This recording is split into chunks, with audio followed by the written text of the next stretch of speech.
Halo bundaku semua, kembali lagi kita berjumpa di sebuah cerita penuh hikmah dan penuh makna. Di mana di sini kita akan mengangkat sebuah cerita seorang wanita hamil yang dia dibuang saat mengandung, difitnah berselingkuh dengan seorang sopir tua yang ternyata sopir ini kelak akan membuat shock ibu mertua dan suaminya sendiri. Namun, bunda-bunda semua, sebelum kita memulai kisah ini, silahkan bunda-bunda semua tuliskan di kolom komentar dari daerah mana saja bunda-bunda yang telah hadir dan menyimak kisah kali ini. Dan jangan lupa bantu dengan menekan tombol like dan subscribe-nya agar channel ini bisa semakin terus berkembang dan bisa kembali menyajikan cerita-cerita penuh hikmah, penuh makna yang lebih baik lagi di selanjutnya. Dan sekarang, mari kita mulai kisah ini hingga sampai akhir. Malam itu, langit di atas Jakarta seolah ikut meratap, menumpahkan tangisannya dalam bentuk hujan badai yang menderu-deru. Di dalam sebuah kamar megah yang terasa dingin, Arini duduk bersimpul di atas sejadah mengusap perutnya yang sudah membuncit 7 bulan. Ada getaran halus di sana. Gerakan kecil dari sang buah hati yang seolah mencoba menenangkan badai yang sedang berkecamuk di dalam dada ibunya. Arini adalah potret kelembutan yang terperangkap dalam sangkar emas yang penuh duri. Baginya, pernikahan dengan Adrian bukan sekedar ikatan hukum, melainkan penyerahan seluruh jiwa dan raganya. Namun, setiap embusan napas yang ia hirup di rumah itu terasa sesak, seolah udara telah diracuni oleh kebencian yang tak kasat mata namun sangat terasa. Luka batin Arini bukanlah luka baru.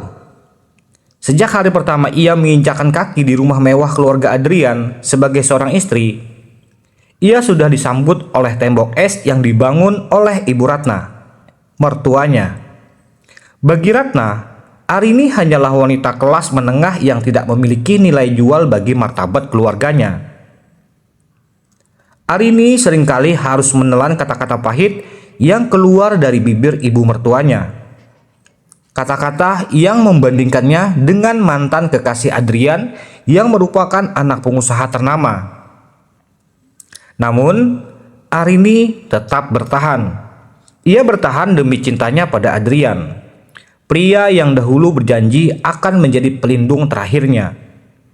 Namun kini, pelindung itu terasa semakin jauh, semakin asing, dan semakin mudah terombang-ambing oleh bisikan-bisikan jahat yang ditiupkan oleh ibunya sendiri.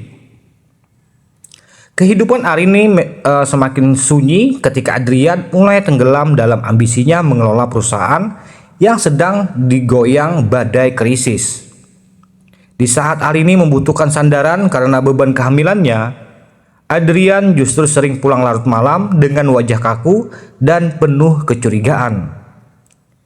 Di tengah kesepian itu, satu-satunya sosok yang memberikan sedikit kehangatan manusiawi adalah Pak Hamdan, sopir pribadi keluarga yang sudah berusia 60 tahun.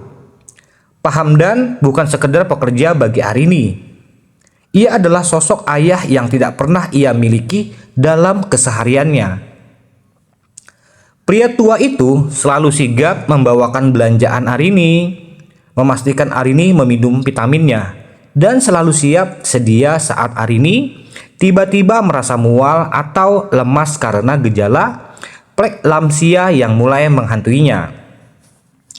Namun, di mata Ibu Ratna, kebaikan Pak Hamdan, sang supir pribadi Arini, adalah celah yang bisa dimanfaatkan oleh ibu mertuanya. Ratna telah lama merencanakan sebuah sandiwara keji untuk menyingkirkan Arini.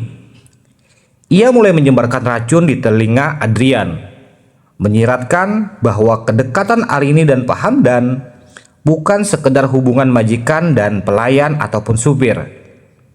Lihatlah Adrian, bisik Bu Ratna suatu sore saat mereka memperhatikan Arini yang sedang dibantu turun dari mobil oleh Pak Hamdan karena kakinya yang bengkak. Seorang istri yang setia dan tidak akan membiarkan tangan laki-laki lain, bahkan seorang supir tua sekalipun, menyentuh tubuhnya dengan begitu intim. Apakah kau yakin anak di dalam kandungan itu adalah darah dagingmu? Kata-kata itu seperti belati yang menghujam jantung Adrian, menciptakan retakan besar dalam kepercayaan. Di sini, suami Arini sedang dihasut oleh ibu mertuanya ataupun oleh ibu kandung Adrian. Adrian yang sedang stres karena tekanan bisnis mulai kehilangan akal sehatnya. Ia tidak lagi melihat istrinya dengan tatapan cinta, melainkan dengan kecurigaan yang membara. Arini merasakan perubahan itu. Setiap kali ia mencoba mendekat, Adrian akan menghindar. Setiap kali ia ingin bercerita tentang bayinya, Adrian hanya akan mendengus dingin. Luka itu semakin menganga ketika Arini menyadari bahwa ia sedang bertarung sendirian di dalam rumah yang seharusnya menjadi tempat teramannya untuk bersandar. Ia menyimpan rahasia besar, sebuah rahasia bahkan Adrian tidak tahu tentang siapa dirinya sebenarnya dan mengapa ia membiarkan dirinya dihina sedemikian rupa. Ia ingin dicintai karena dirinya, bukan karena harta yang ada di belakangnya. Namun, ketulusan itu kini justru menjadi bumerang yang menghancurkan dirinya Arini. Ketegangan di rumah itu mencapai titik didih yang menyesakan. Setiap sudut ruangan terasa seperti medan perang yang sunyi. Arini sering menangis di kamar mandi, membekap mulutnya dengan handuk agar suaranya tidak terdengar keluar. Sementara di ruang tamu, Bu Ratna terus memoles fitnahannya dengan bukti-bukti palsu berupa foto-foto yang diambil dari sudut tertentu. Foto saat Pak Hamdan memegang pundak Arini yang hampir pingsan di taman, atau saat mereka berbincang akrab di dalam mobil. Bagi pikiran yang sudah teracuni, kebaikan tampak seperti pengkhianatan. Arini tidak pernah menyangka bahwa keputusannya untuk menyembunyikan jati dirinya dan meminta ayahnya, Pak Hamdan yang sebenarnya adalah sang pengusaha Hamdan Corp, untuk menyamar sebagai supir guna menguji Adrian, sang suami Arini. Ayah Arini yang menyamar sebagai Pak Hamdan sebenarnya ingin menghentikan permainan ini lebih awal saat melihat penderitaan putrinya. Namun, Arini selalu memohon, "Tunggu sedikit lagi ayah. Aku ingin tahu apakah cintanya cukup kuat untuk melawan kebencian ibunya." Namun, Arini salah menilai kekuatan cinta Adrian. Ia lupa bahwa ego seorang pria seringkali lebih rapuh daripada yang ia bayangkan. Di sisi lain, Adrian mulai merasa jijik melihat istrinya sendiri. Ia merasa dikhianati oleh kedua orang yang ia percayai, istrinya dan supir setianya. Kegelisahan itu mengubah Adrian menjadi sosok monster yang dingin, yang lebih memilih mempercayai foto mati daripada detak jantung istrinya sendiri. Malam itu, di tengah hujan yang semakin menggila, suasana di ruang keluarga menjadi sangat mencekam. Ratna duduk di kursi kebesarannya dengan senyum kemenangan yang disembunyikan di balik wajah penuh keprihatinan palsu. Adrian berdiri di depan jendela, menatap kegelapan dengan kepalan tangan yang sangat memutih. Arini berjalan perlahan menuju mereka, berniat memberikan laporan pemeriksaan kehamilannya yang menunjukkan bahwa bayinya dalam kondisi lemah karena stres yang ia alami. Namun, sebelum sepatah kata pun keluar dari bibirnya, Adrian berbalik dan melemparkan sebuah amplop coklat besar ke lantai. Foto-foto itu berhamburan, memperlihatkan momen-momen kedekatan Arini dan Pak Hamdan. "Jelaskan ini Arini," suara Adrian menggelegar, mengalahkan suara petir di luar. Arini terpaku, matanya menatap foto-foto itu dengan nanar. "Mas, itu tidak seperti yang kau lihat. Pak Hamdan hanya menolongku saat aku hampir jatuh." Kalimatnya terputus oleh tawa sinis dari Bu Ratna. "Menolong? Atau sedang memadu kasih di belakang punggungku, anakku?" Dasar wanita tidak tahu malu. Kami memberimu tempat tinggal, memberimu kemewahan, dan ini balasanmu. Berselingkuh dengan seorang pelayan rendah yang bahkan sudah bau tanah. Ratna berdiri, mendekati Arini dengan tatapan penuh kebencian yang selama ini ia pendam. Arini menggeleng. Air matanya mulai mengalir deras membasahi pipinya yang pucat. Demi Allah, Mas, anak ini anakmu. Aku tidak pernah melakukan apapun yang kau tuduhkan, isak Arini. Suaranya parau menahan perih. Namun Adrian justru melangkah maju, mencengkram rahang Arini dengan kasar. Matanya merah bukan karena tangis, tapi karena amarah yang membutakan. Cukup Arini. Jangan bawa-bawa nama Tuhan untuk menutupi kebusukanmu. Aku sudah muak melihat wajahmu yang seolah-olah suci ini. Aku tahu, kau tahu apa yang paling menyakitkan. Aku hampir mempercayaimu. Tapi bukti-bukti ini tidak bisa berbohong. Kau lebih rendah dari sampah. Adrian menghempaskan wajah Arini hingga wanita hamil itu nyaris terjatuh tidak berpegangan pada pinggiran meja. Pak Hamdan yang mendengar keributan itu dari arah dapur segera berlari masuk. Wajahnya yang keriput tampak pucat pasi melihat putrinya diperlakukan seperti itu. Tuan, tolong, jangan, Non Arini tidak bersalah. Ini semua salah paham, ujar Pak Hamdan dengan suara bergetar. Berusaha menjaga penyamarannya, namun hatinya hancur melihat penderitaan Arini. Adrian berbalik, menatap Pak Hamdan dengan tatapan merendahkan. Dan kau, orang tua tidak tahu diri. Aku memberimu pekerjaan karena kasihan, tapi kau justru menggarong kehormatan keluargaku. Pergi kalian berdua, aku tidak ingin melihat wajah-wajah menjijikkan ini lagi di rumahku, kata Adrian. Bu Ratna segera mengambil alih situasi. Ia menarik tangan Arini dengan kasar, menyeretnya menuju pintu utama. Keluar, jangan bawa apapun dari rumah ini. Bawa saja sopir tua bang kamu ini dan pergi ke lubang manapun yang kalian berasal untuk memadu kasih. Arini berusaha mempertahankan keseimbangannya, memegangi perutnya yang terasa kram hebat akibat tekanan mental yang luar biasa. Ibu, tolong, di luar sedang badai, kata Arini. Arini yang sedang hamil besar, setidaknya biarkan dia sampai pagi di sini, Bu, kata Pak Hamdan. Pak Hamdan memintanya dengan iba. Air mata mengalir di pipinya yang tua. Namun, permohonan itu justru dibalas dengan ludahan dari Bu Ratna. Pergi atau aku akan memanggil polisi untuk menyeret kalian karena kasus perzinahan. Pintu besar rumah mewah itu terbuka lebar, memperlihatkan kegelapan malam dan hujan yang menghujam bumi. Arini berdiri di ambang pintu, menatap Adrian untuk terakhir kalinya. Adrian hanya berdiri diam di tengah ruangan, membuang muka seolah-olah Arini sudah mati baginya. Hati Arini hancur berkeping-keping, lebih hancur daripada petir yang menyambar di langit. Ia menyadari bahwa cinta yang selama ini ia perjuangkan hanyalah sebuah ilusi yang sudah runtuh oleh fitnah. Dengan sisa-sisa kekuatannya, ia mengusap air matanya dan berdiri tegak.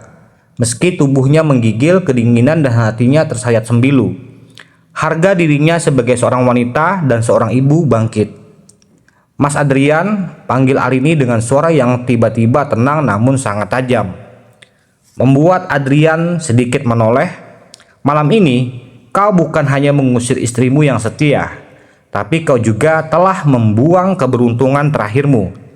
Demi bayi di kandungan ini, aku bersumpah, aku tidak pernah mengkhianatimu, dan kau, ibu, kau akan sangat menyesal karena telah mengusir satu-satunya orang yang bisa menyelamatkan perusahaan keluarga ini dari kehancuran total. Ingatlah malam ini, karena mulai besok roda nasib akan berputar dengan cara yang tidak akan pernah kalian bayangkan, ucap Arini. Tanpa menunggu jawaban, Arini melangkah keluar menembus hujan, diikuti oleh Pak Hamdan yang dengan sigap melepas jaketnya untuk menutupi kepala Arini yang sedang hamil besar. Pintu besar itu tertutup dengan bantingan keras, memisahkan Arini dari kehidupan yang selama ini ia bangun dengan penuh air mata. Di tengah guyuran hujan, Arini berjalan gontai. Kakinya yang bengkak terasa sangat berat, namun tangannya tetap mendekap perutnya dengan protektif. Ia tidak lagi menangis sesegukan. Matanya kini menatap lurus ke depan dengan api yang mulai menyala di dalamnya. Pak Hamdan merangkul bahu Arini, membimbingnya menuju mobil tua miliknya yang terparkir jauh di luar gerbang. "Maafkan ayah, Arini. Ayah seharusnya tidak membiarkanmu melakukan ujian konyol ini," bisik Pak Hamdan dengan nada penuh penyesalan yang mendalam saat mereka sudah berada di dalam mobil. Arini menyandarkan kepalanya yang basah ke jok mobil, membejamkan mata saat rasa sakit di perutnya semakin menjadi. "Tidak ayah, ini bukan salah ayah. Aku hanya ingin tahu seberapa besar nilai kejujuranku di mata mereka. Dan sekarang aku tahu nilainya 0. Arini mengambil napas panjang, menahan erangan sakitnya. "Bawa aku ke rumah sakit, ayah. Setelah itu, bawa aku kembali ke rumah kita yang sebenarnya." Sudah saatnya Arini yang lemah ini mati dan membiarkan mereka melihat siapa yang sebenarnya telah mereka usir malam ini. Mobil tua itu membelah kegelapan malam, meninggalkan kediaman Adrian yang megah namun kosong akan cinta. Di dalam ruangan itu, Ratna tersenyum puas sambil menuangkan teh hangat. Mereka telah memenangkan peperangan besar. Sementara Adrian kembali ke kamarnya menatap bantal Arini yang masih menyisakan aroma parfum istrinya. Ada keraguan yang tiba-tiba menyelinap di hatinya. Sebuah rasa sesak yang aneh, namun ia segera menepisnya dengan amarah.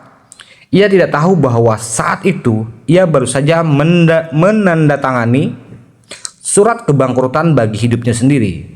Badai di luar mungkin akan mereda saat fajar menyingsing, namun badai yang sebenarnya baru saja dimulai bagi keluarga itu. Arini telah pergi, membawa rahasia yang akan menjadi senjata paling mematikan bagi kesombongan mereka. Penderitaan Arini di malam itu adalah puncak dari semua kesabaran yang telah ia tumpuk selama bertahun-tahun. Ia teringat bagaimana awal pertemuannya dengan Adrian. Saat itu pria itu tampak begitu tulus mencintainya tanpa tahu latar belakangnya. Namun kini ia sadar ketulusan itu hanyalah kulit luar yang mudah terkelupas saat angin kencang berhembus. Ia merasakan tendangan bayinya lagi, kali ini lebih kuat. Seolah anak sedang berkata padanya untuk tidak menyerah. "Kita akan baik-baik saja, nak," bisik Arini dalam hati. "Mereka akan membayar setiap tetes air mata yang jatuh malam ini. Mereka akan memohon di kaki kita, dan saat itu terjadi, tidak akan ada lagi ampunan yang tersisa."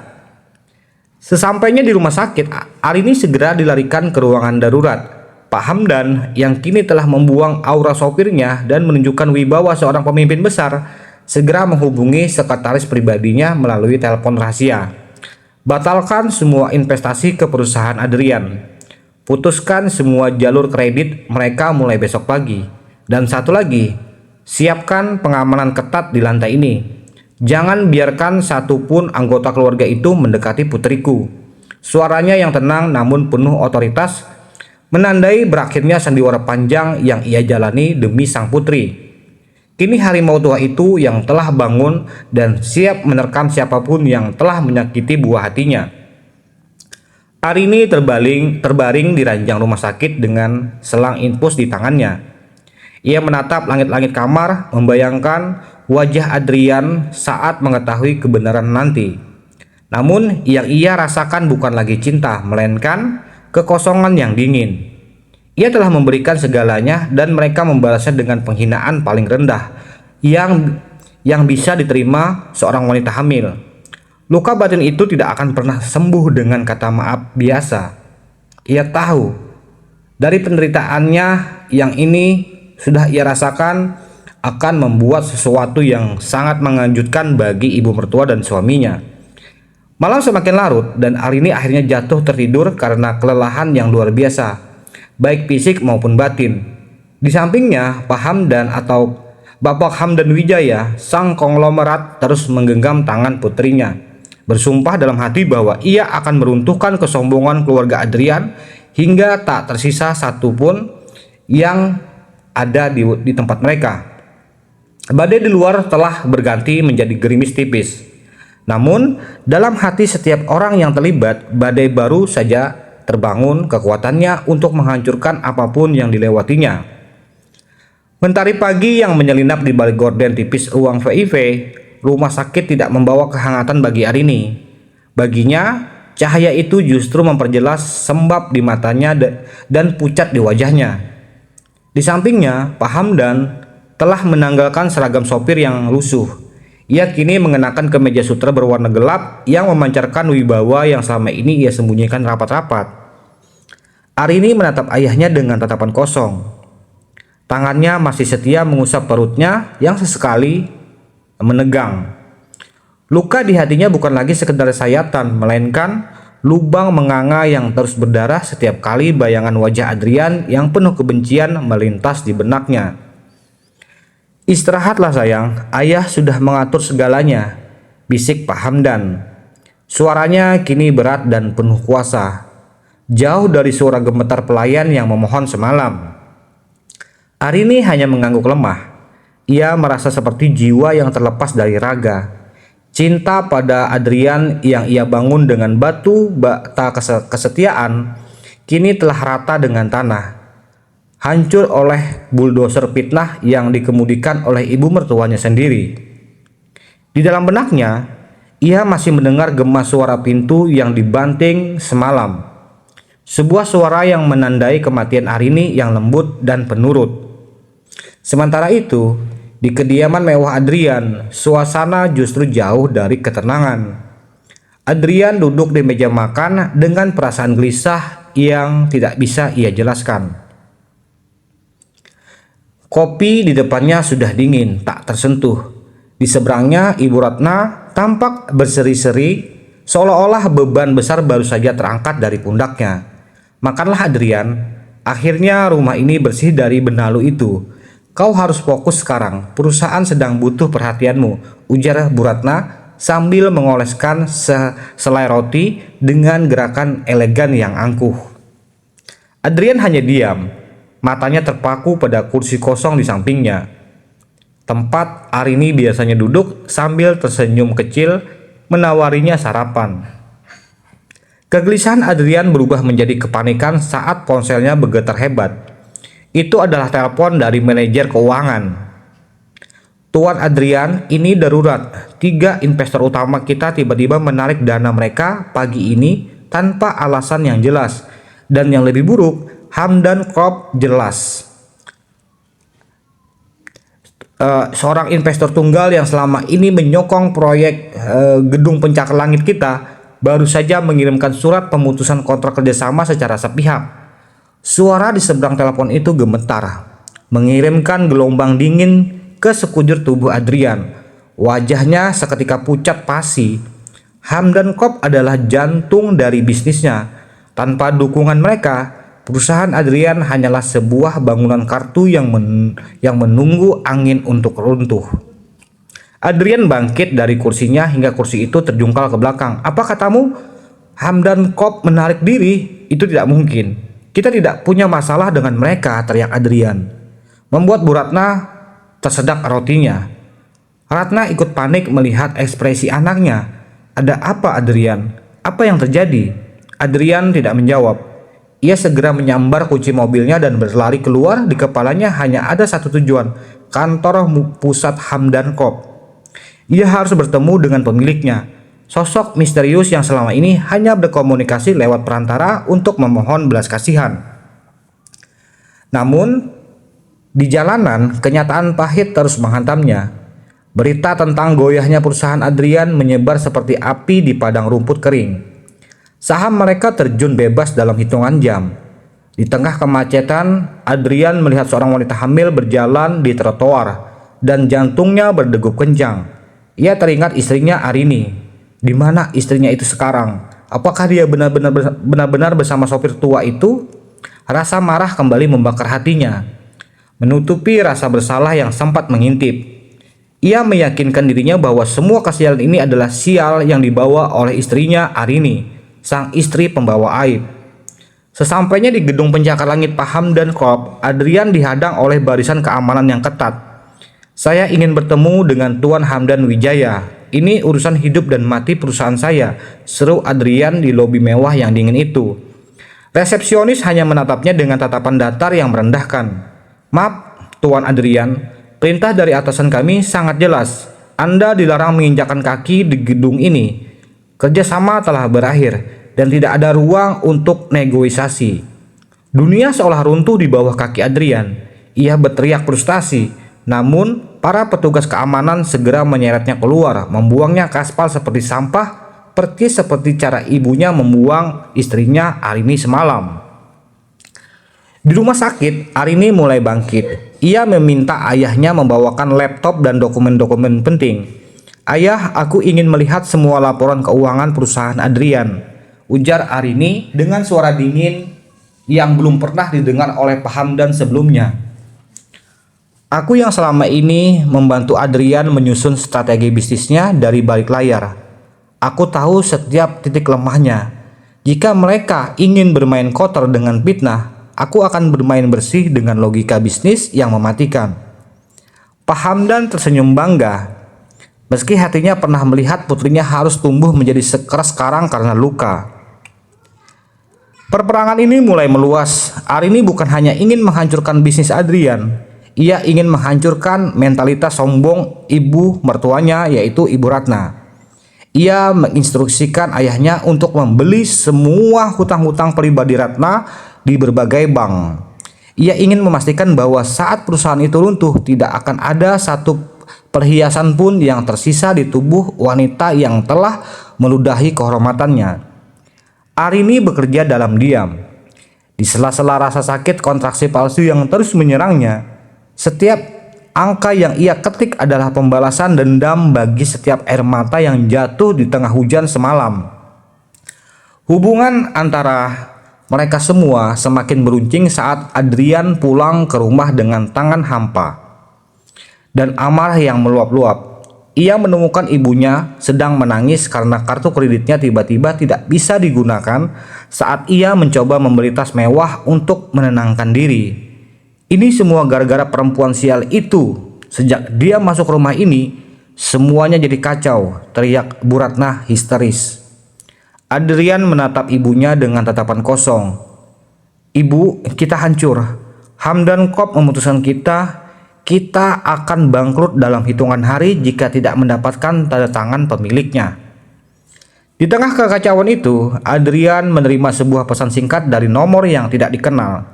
Pesan itu berisi sebuah alamat panti jompo tua di pinggiran kota, tempat di mana Pak Hamdan, sopir yang ia tuduh selingkuh, pernah tinggal sebelum bekerja di rumahnya. Dengan sisa-sisa harapan, Adrian pergi ke sana berpikir bahwa mungkin supir itu tahu cara menghubungi pemilik Hamdan Corp, mengingat nama mereka yang serupa. Ia tidak sadar bahwa ia sedang masuk ke dalam jaring yang sudah ditenun dengan rapi oleh Arini. Sesampainya di sana, Adrian tidak menemukan Pak Hamdan, melainkan seorang pengurus panti yang menatapnya dengan penuh selidik. "Mencari Pak Hamdan? Dia sudah tidak di sini, tapi dia meninggalkan sebuah surat untukmu, Tuan yang terhormat," ujar pria itu dengan nada sarkasme. Adrian menyambar surat itu dan membacanya. Isinya sangat singkat namun mampu membuat jantungnya berhenti berdetak sesaat. Kesetiaan tidak bisa dibeli dengan gaji bulanan, dan kebenaran tidak bisa dibungkam dengan teriakan. "Kau telah membuang berlian demi sebuah kerikil yang beracun. Tunggulah, kehancuranmu adalah mahar untuk air mata putriku."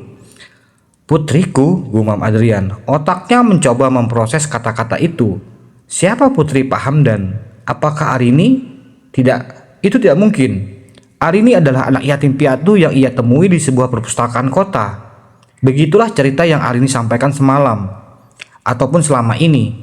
Namun, keraguan mulai menyergapnya. Ia teringat betapa anggunnya Arini saat berbicara tentang saham. Betapa cerdasnya dia saat memberi saran bisnis yang selalu akurat. Mengapa ia begitu bodoh untuk tidak menyadarinya?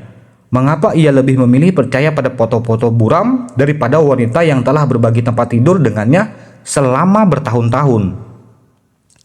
Ketegangan mencapai puncaknya ketika Adrian kembali ke rumah dan menemukan rumahnya sudah dikelilingi oleh petugas penyita aset. Bu Ratna sedang meronta-ronta saat petugas mengambil kalung berlian dari lehernya. "Adrian, lakukan sesuatu, mereka bilang rumah ini sudah disita atas nama Hamdan Krop," teriak Ratna dengan suara melengking. Adrian jatuh terduduk di atas rumput halaman rumahnya. Ia melihat foto pernikahannya dengan Arini dibuang ke dalam kotak kayu oleh petugas. Kaca bingkai foto itu pecah tepat di wajah Arini yang sudah tersenyum. Penderitaan Adrian baru saja dimulai. Ia mencoba menghubungi Arini, namun nomornya sudah tidak aktif. Ia pergi ke rumah sakit besar, namun Arini tidak terdaftar dimanapun, karena Arini menggunakan nama asli keluarganya, Wijaya. Ia merasa seperti orang gila yang mengejar bayangan. Di sisi lain, Arini yang berada di balik dinding kaca kantor ayahnya memandang pemandangan kota dengan tatapan dingin. Ia telah mengeras, ia tidak lagi peduli pada permohonan atau air mata yang mungkin akan dikeluarkan oleh Adrian nanti. Konflik yang tadinya hanya sebatas urusan rumah tangga, kini telah berubah menjadi skandal bisnis yang mengguncang kota. Nama Adrian menjadi hitam di dunia usaha. Tidak ada satupun kolega yang mau mengangkat teleponnya. Ia dan ibunya kini terpaksa tinggal di sebuah apartemen kecil yang kumuh. Sisa satu-satunya aset yang tidak terdeteksi oleh Hamdan Krop. Ratna terus mengeluh, menyalahkan Adrian karena tidak bisa menjaga perusahaan, dan menyalahkan Arini atas segala musibah ini. "Ibu, diamlah," bentak Adrian suatu malam. "Jika saja ibu tidak memfitnahnya, kita mungkin tidak akan ada di sini untuk pertama kalinya." Adrian menyalahkan ibunya, namun semuanya sudah terlambat. Arini di tengah masa kehamilannya yang semakin sulit, terus memantau kehancuran itu dengan perasaan yang campur aduk. Ada bagian kecil dari hatinya yang perih melihat pria yang pernah ia cintai hidup menderita. Namun, rasa sakit saat diseret keluar rumah di tengah hujan jauh lebih besar. Ia meraba perutnya. "Nak, sebentar lagi semuanya akan selesai. Ayahmu harus belajar bahwa harga diri seorang ibu tidak bisa diinjak-injak begitu saja." Puncak pada badai itu akhirnya tiba-tiba dengan cara yang paling tidak terduga akan segera terungkap, bunda-bunda semua.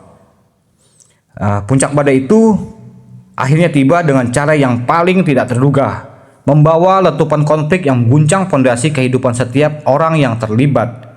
Di dalam kamar perawatan eksklusif, Arini mengerang tertahan, mencekram sisi ranjang buku-buku, jarinya memutih. Rasa sakit itu bukan lagi sekedar kontraksi palsu. Bayinya yang seolah-olah merasakan kemarahan dan luka batin ibunya memutuskan untuk melihat dunia lebih awal. Di tengah rasa sakit fisik yang menghancurkan, Arini masih harus menghadapi kenyataan bahwa proses hukum dan bisnis yang ia jalankan sedang mencapai titik tidih. Pak Hamdan yang kini telah sepenuhnya bertransformasi menjadi Hamdan Wijaya berdiri di sampingnya dengan wajah yang penuh guratan kecemasan tidak bisa lagi disembunyikan. "Sakit, ayah, ini terlalu sakit," isak Arini, air matanya membasahi bantal. Namun, bukan hanya perutnya yang sakit, melainkan memori tentang Adrian yang tega mendiamkannya saat ia diseret keluar rumah yang terus berputar seperti kaset rusak di kepalanya. Di saat yang bersamaan, di belahan kota yang lain, Adrian sedang mengalami kematian jiwanya sendiri. Apartemen kumuh tempatnya tinggal bersama ibunya kini terasa seperti penjara bawah tanah. Tidak ada lagi pelayan, tidak ada lagi kemewahan. Yang ada hanyalah bau apek dan suara ratapan Ibu Ratna yang tiada henti mengeluhkan nasibnya. "Adrian, kau harus ke kantor Hamdan Krop lagi. Ibu tidak tahan hidup seperti ini. Lihat, kulit ibu mulai kusam dan kita tidak punya uang bahkan untuk sekedar makan enak," rengek Bu Ratna tanpa sedikit pun rasa bersalah atas apa yang telah ia lakukan pada menantunya. Adrian yang rambutnya kini berantakan dan matanya cekung karena kurang tidur, menatap ibunya dengan tatapan yang nyaris kosong. "Ibu tidak mengerti juga, kita sudah tamat.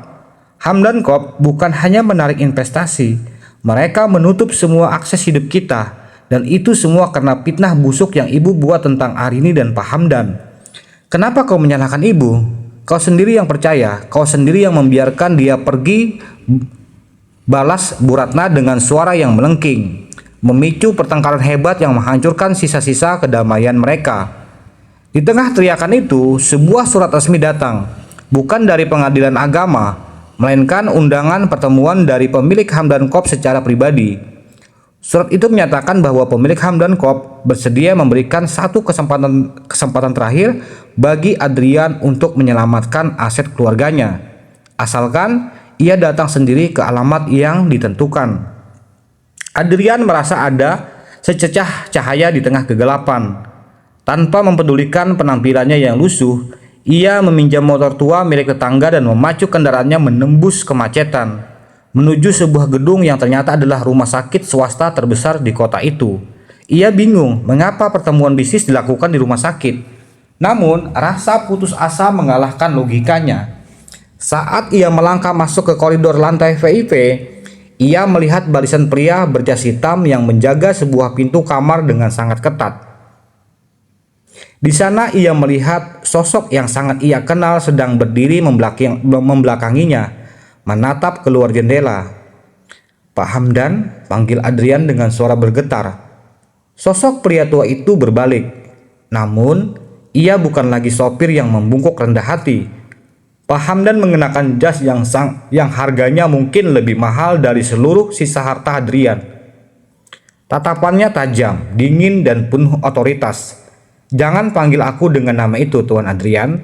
Di gedung ini, aku adalah Hamdan Wijaya, orang yang kau cari-cari untuk mengemis belas kasihan." Dunia Adrian seolah berhenti berputar. Jantungnya serasa diremas oleh tangan raksasa. "Jadi, selama ini Anda..." Adrian jatuh berlutut. Kakinya lemas tak bertulang. Kenapa? Kenapa Anda melakukan ini? Kenapa Anda menyamar menjadi seorang supir di rumahku?" Hamdan Wijaya melangkah maju. Suaranya rendah namun menggelegar seperti guntur. "Karena aku ingin tahu, apakah putri satu-satunya yang kucintai dengan seluruh nyawaku jatuh ke tangan pria yang tepat. Arini memintaku untuk merahasiakan identitas kami. Dia ingin dicintai karena dirinya, bukan karena tahta Wijaya yang ia sandang. Dan apa yang kau berikan padanya? Kau memberinya tuduhan zina. Kau membiarkan ibumu yang licik itu menyeretnya di tengah badai saat dia sedang mengandung anakmu. Putri Arini, putri Anda." Adrian tergagap. Air mata penyesalan mulai mengalir deras. Ia teringat betapa seringnya ia meremehkan Arini, menganggapnya tidak punya siapa-siapa, dan membiarkan ibunya menghina Arini sebagai wanita rendahan. Fakta ini menghujamnya lebih dalam dari sebilah pedang. Ia telah membuang seorang putri raja yang menyamar menjadi rakyat jelata demi cinta. Dan kini raja itu datang untuk menuntut balas dendam. Tepat saat itu, suara teriakan kesakitan terdengar dari dalam kamar. Adrian mengenali suara itu suara Arini. Ia mencoba bangkit dan menerjang masuk, namun para penjaga menahannya dengan kasar. "Lepaskan aku, itu istriku, Arini," teriak Adrian histeris. Hamdan Wijaya hanya menatapnya dengan jijik. "Istri? Kau sudah melempar surat cerai ke wajahnya. Kau bukan sudah tidak punya hak atas dia maupun bayi itu." Di dalam kamar, drama yang menyayat hati ini sedang berlangsung. Arini sedang berjuang antara hidup dan mati. Dokter menyatakan bahwa ia mengalami solusio plasenta akibat stres berat, sebuah kondisi di mana plasenta terlepas dari rahim sebelum waktunya, mengancam nyawa ibu dan bayi. Mas Adrian, igau Arini di tengah pengaruh bius dan rasa sakit yang luar biasa. Meski telah dikhianati, di titik terendah hidupnya, nama pria itulah yang terus masih tersangkut di bibirnya. Sebuah ironi yang membuat siapapun yang mendengarnya akan merasa sesak napas. Adrian yang berada di luar pintu mendengar igauan itu, memukuli pintu kayu yang kokoh itu dengan tangan kosong hingga berdarah. "Arini, maafkan aku bodoh, aku minta maaf," raungnya. Namun, di saat yang sama, Ibu Ratna tiba-tiba muncul di koridor itu. Ia rupanya mengikuti Adrian karena curiga. Saat melihat Pak Hamdan mengenakan jas mewah dan mendengar kebenaran tentang identitas Arini, bukannya bersujud minta maaf, Bu Ratna justru tertawa histeris Sebuah tawa yang terdengar gila dan penuh keputusasaan. Jadi, dia anak orang kaya? Bagus, Adrian. Cepat minta dia menyerahkan perusahaan pada kita. Kita tidak perlu bangkrut, teriak Ratna tanpa urat malu. Adrian berbalik dan menatap ibunya dengan kebencian yang begitu murni. Ibu masih bicara soal harta, istriku sedang bertaruh nyawa di dalam sana karena ulah ibu. Pergi dari sini, Bu, pergi. Pergi sebelum aku benar-benar lupa bahwa ibu adalah orang yang melahirkanku, kata Adrian. Ratna tertegun melihat anaknya benar-benar telah berbalik melawannya. Namun, Hamdan Wijaya tidak memberikan ruang untuk drama keluarga itu. Ia memberikan isyarat pada penjaganya bahwa wanita ini keluar. Pastikan dia melihat semua proses penyitaan rumahnya di layar televisi publik. Aku ingin dia merasakan apa yang dirasakan putriku saat diusir. Kedinginan, kehinaan, dan tidak punya tempat kembali. Bu Ratna diseret keluar sambil berteriak-teriak, meninggalkan Adrian yang kini bersimpuh di depan pintu kamar operasi yang lampunya baru saja menyala merah. Berjam-jam berlalu seperti keabadian yang menyiksa. Setiap detik adalah siksaan bagi Adrian. Ia membayangkan semua momen manis bersama Arini. Saat Arini merasakannya atau memasakkan makanan kesukaan Adrian. Saat ini Arini memijat bahunya yang lelah dan bagaimana ia justru membalas semua itu dengan kebencian. Rahasia besar itu kini telah terkuak, namun bukan membawa kebahagiaan, melainkan reruntuhan yang siap menguburnya hidup-hidup. Kebenaran ini benar-benar meruntuhkan kesombongannya, menghancurkan egonya sebagai pria yang selama ini merasa paling berkuasa. Tiba-tiba lampu operasi padam, pintu terbuka, dan seorang dokter keluar dengan wajah yang sangat lelah. Adrian dan Hamdan segera menghampiri. "Bagaimana putriku? Bagaimana cucuku?" tanya Pak Hamdan dengan suara yang bergetar hebat. Dokter menghela napas panjang, menatap Adrian sejenak dengan tatapan penuh simpati sekaligus teguran. "Ibu Arini berhasil kami selamatkan, namun kondisinya sangat kritis. Dia kehilangan banyak darah dan untuk bayinya, dokter itu menggantung kalimat membuatnya jantung Adrian seolah berhenti berdetak. Bayinya lahir prematur, dia sangat kecil dan paru-parunya belum berkembang sempurna. Saat ini dia berada di ruang NICU dengan bantuan alat pernapasan. Peluangnya 50-50. Mendengar itu, Adrian jatuh pingsan. Ia tidak sanggup menanggung beban kenyataan bahwa egonya hampir saja membunuh dua nyawa yang paling berharga di dalam hidupnya. Sementara itu, Hamdan Wijaya masuk ke dalam kamar melihat putrinya yang pucat tertutup berbagai selang. Arini membuka matanya sendiri, melihat ayahnya lalu berbisik lirih. "Ayah, apakah bayiku selamat?" Hamdan mencium kening putrinya dengan air mata yang akhirnya tumpah. "Dia sedang berjuang, sayang, seperti ibunya. Dia adalah pejuang." Arini memalingkan wajahnya ke arah jendela. Melihat rintik hujan yang kembali turun, ia teringat dan kini ia tahu Adrian ada di luar sana. Namun, di dalam hatinya sudah tidak ada lagi ruang untuk cinta lama. Ruang itu kini hanya berisi sebuah tekad untuk menyelesaikan kehancuran keluarga Adrian di babak ini. Putaran roda takdir akhirnya sampai pada titik paling rendah, di mana kesombongan tidak lagi memiliki tempat untuk berpijak dan air mata tidak lagi mampu membasuh dosa yang terlanjur mendarah daging. 1 minggu setelah malam operasi yang mencekam itu, koridor rumah sakit yang dingin menjadi saksi bisu dari sebuah kejatuhan yang paripurna. Adrian berdiri di balik kaca ruang NICU, menatap tubuh mungil putranya dikelilingi kabel dan selang. Bayi itu begitu kecil, begitu rapuh, seolah-olah embusan napas yang salah bisa membuatnya menghilang. Setiap bunyi detak jantung dari mesin monitor terasa seperti palu yang menghantam ulu hati Adrian, mengingatkannya bahwa kondisi kritis ini adalah buah dari kebencian yang ia biarkan tumbuh subur di rumahnya. Pintu bangsal terbuka dan Arini muncul dengan kursi roda yang didorong oleh seorang perawat.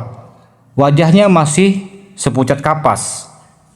Namun matanya memancarkan ketegasan yang belum pernah Adrian lihat selama bertahun-tahun pernikahan mereka. Adrian segera mendekat, ingin memegang tangan istrinya, ingin bersujud di kakinya. Namun Hamdan Wijaya yang berdiri di samping Arini memberikan tatapan yang begitu tajam hingga langkah Adrian terhenti seketika. Atmosfer di koridor itu mendadak begitu berat, penuh dengan kata-kata yang tidak terucap namun sangat menyayat hati. Arini, demi Tuhan, aku tidak tahu harus mulai dari mana untuk memohon maafmu. Suara Adrian pecah. Ia tersungkur di lantai, tepat di depan kursi roda Arini. Aku telah menjadi buta. Aku telah menjadi anak yang lebih mendengarkan racun daripada bisikan ketulusanmu. Tolong, beri aku satu kesempatan untuk menebus semua ini. Aku akan melakukan apapun, bahkan jika aku harus menjadi budak di rumahmu seumur hidupku. Tangis Adrian pecah. Sebuah tangisan pria yang telah kehilangan segalanya, harta, martabat, dan yang paling berharga, kepercayaan wanita yang paling mencintainya. Arini menatap suaminya yang bersimpuh itu dengan pandangan yang sulit diartikan. Ada rasa perih yang melintas di matanya. Namun, rasa itu segera terkubur oleh ingatan saat ia diseret paksa di tengah hujan badai. Mas Adrian, suara Arini terdengar datar namun sangat bergetar. Kau meminta kesempatan. Tahukah kau bahwa setiap tetes air hujan yang membasahi tubuhku malam itu adalah satu kesempatan yang kau buang? Setiap hinaan yang dilontarkan ibumu dan kau hanya diam membisu adalah satu paku yang kau tancapkan di peti mati cinta kita.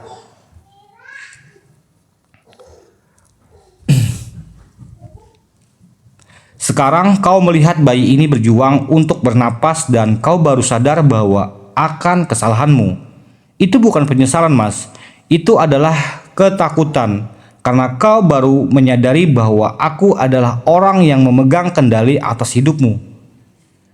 Di saat yang bersamaan, sebuah drama lain terjadi di lobi rumah sakit.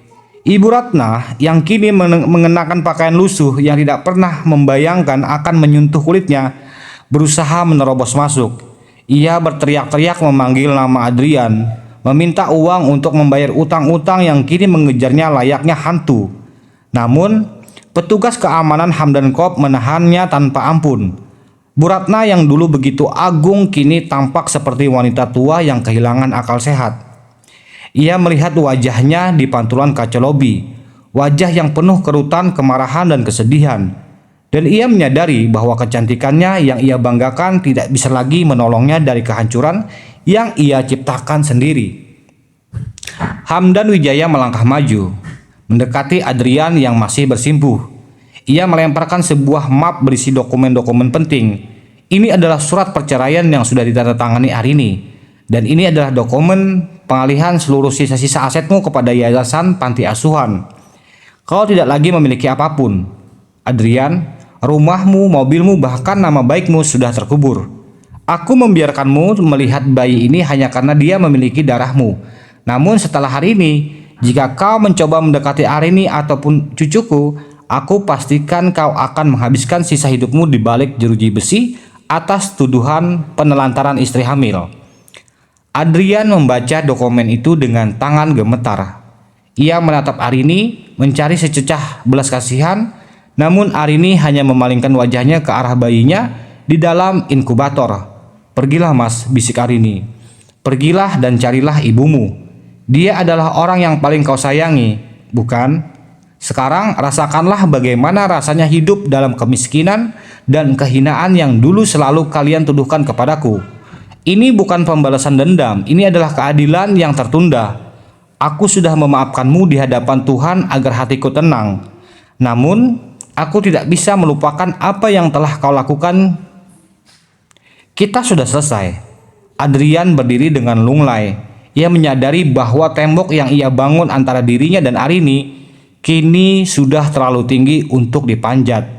Ia berjalan menjauh, langkahnya terseret-seret, meninggalkan satu-satunya kebahagiaan yang pernah ia miliki.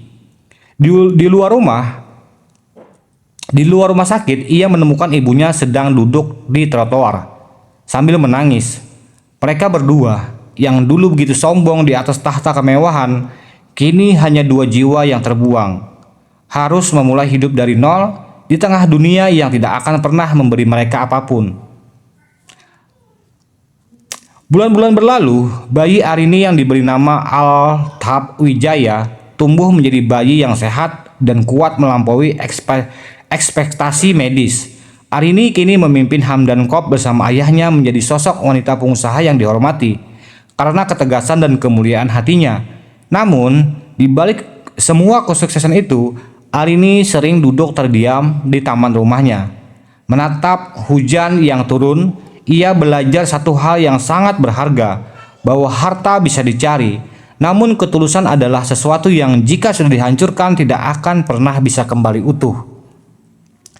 Bunda-bundaku semua, pesan moral dari kisah ini terukir dalam setiap hembusan napas Arini. Kesombongan adalah akar dari segala kehancuran, dan fitnah adalah api yang akan membakar pelakunya sendiri. Jangan pernah meremehkan seseorang hanya karena penampilannya. Karena di balik sosok yang paling sederhana, mungkin tersimpan kekuatan yang bisa meruntuhkan dunia kita. Ketulusan yang dikhianati memang menyakitkan, namun ia juga akan menjadi bahan bakar yang paling kuat untuk membangkitkan seseorang dari keterpurukan. Arini mengangkat Altab ke dalam pelukannya, mencium pipi bayi itu dengan lembut. Ia melihat masa depan yang cerah di mata putranya. "Nak," bisiknya, "belajarlah untuk melihat manusia dengan hati, bukan dengan mata. Karena mata bisa tertipu oleh harta, namun hati akan selalu tahu di mana letak kebenaran." Di kejauhan, ia mendengar kabar bahwa Adrian kini bekerja sebagai kuli bangunan di pinggiran kota. Sementara Ibu Ratna hidup dari belas kasihan tetangga. Arini tidak merasa senang atas penderitaan mereka, namun merasa tenang karena keadilan telah menemukan jalannya. Wahai bunda-bundaku semua, demikian kisah yang kita sajikan kali ini. Terima kasih sudah menyimak kisah Arini hingga akhir. Semoga ketabahan Arini menjadi pengingat bagi kita bahwa martabat seorang wanita dan ibu adalah segalanya. Jika bunda-bunda semua tersentuh dengan kisah ini, sudilah kiranya mendukung saluran channel ini dengan cara subscribe, like, dan berkomentar. Mari kita berbagi pesan moral ini kepada sesama. Bagaimana pendapat bunda tentang keputusan Arini? Silahkan bunda tuliskan di kolom komentar. Dan sampai berjumpa lagi di kisah-kisah penuh makna, kisah-kisah yang penuh inspirasi ataupun penuh dengan pesan-pesan moral yang akan kita sajikan di kisah-kisah selanjutnya. Sampai berjumpa lagi wahai bunda-bunda semua, para pecinta konten drama naratif.